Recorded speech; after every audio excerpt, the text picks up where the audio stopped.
Assalamualaikum, Ananda kelas 7. Pada kesempatan kali ini kita akan belajar materi Bahasa Indonesia bab 8 kelas 7 menjadi pembaca efektif. Tetap semangat belajar di rumah ya. Kita sama-sama berdoa semoga pandemi ini segera berlalu dari bumi tercinta ini. Amin.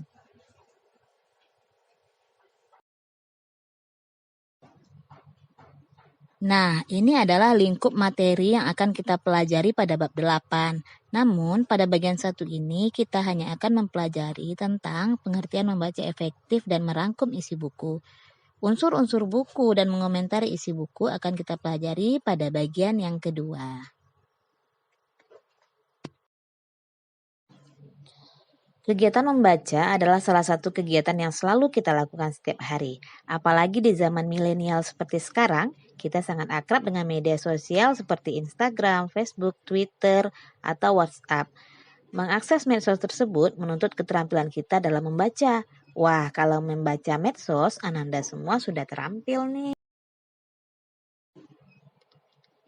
Tetapi kita tidak membahas membaca medsos ya Ananda. Membaca yang kita bahas di sini adalah membaca efektif buku, baik itu buku fiksi maupun buku non-fiksi. Membosankan ya? Tetap semangat. Penting sekali membaca buku Ananda. Buku adalah jendela dunia. Banyak pengetahuan yang bisa kita dapatkan untuk menambah wawasan.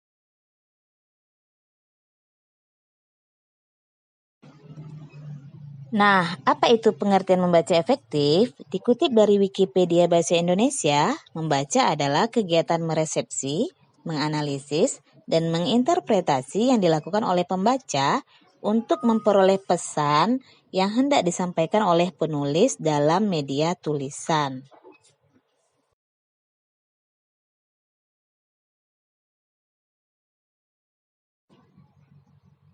Membaca efektif adalah kecakapan membaca suatu bacaan dengan kecepatan rata-rata dan dapat memahami teks dengan tepat. Pertanyaannya adalah, apakah Ananda sudah mampu membaca secara efektif? Jika Ananda sudah mampu memahami isi bacaan dengan cepat dan tepat, artinya Ananda sudah memiliki kemampuan membaca efektif.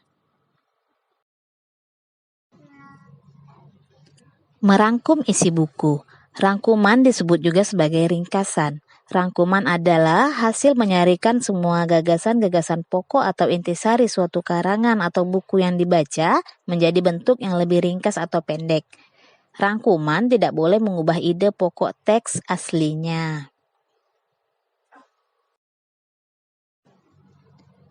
Merangkum isi buku dapat menggunakan 2 langkah yaitu 1. Merangkum berdasarkan gagasan pokok, 2. Merangkum dengan pemetaan pikiran. Nah, berikut ini adalah langkah-langkah merangkum isi buku berdasarkan gagasan pokok.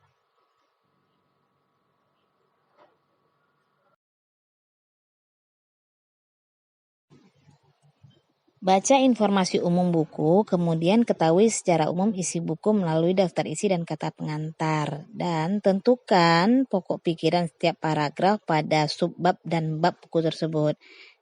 Gagasan setiap paragraf diungkapkan dalam bentuk satu kalimat. Nah, setiap kalimat itu disusun menjadi bentuk karangan.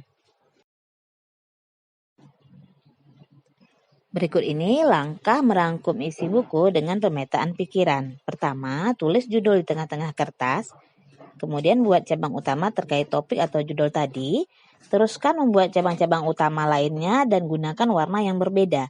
Beri label setiap cabang dengan satu kata kunci saja. Dari setiap cabang buat sub.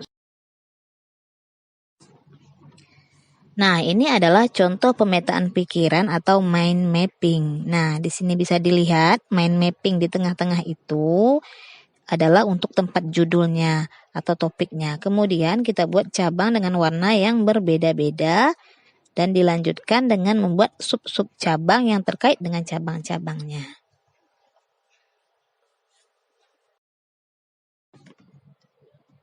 Dengan pemetaan, Ananda dapat merinci dan meringkas pokok-pokok isi buku yang Ananda baca. Dengan alur-alur yang diberi label kata kunci tertentu dan gambar, Ananda dapat membayangkan dan memahami keseluruhan rangkuman yang Ananda buat tanpa harus menghafal.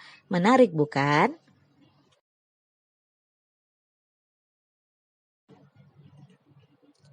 Nah, sekarang kita masuk pada kegiatan kritis kreatif ya.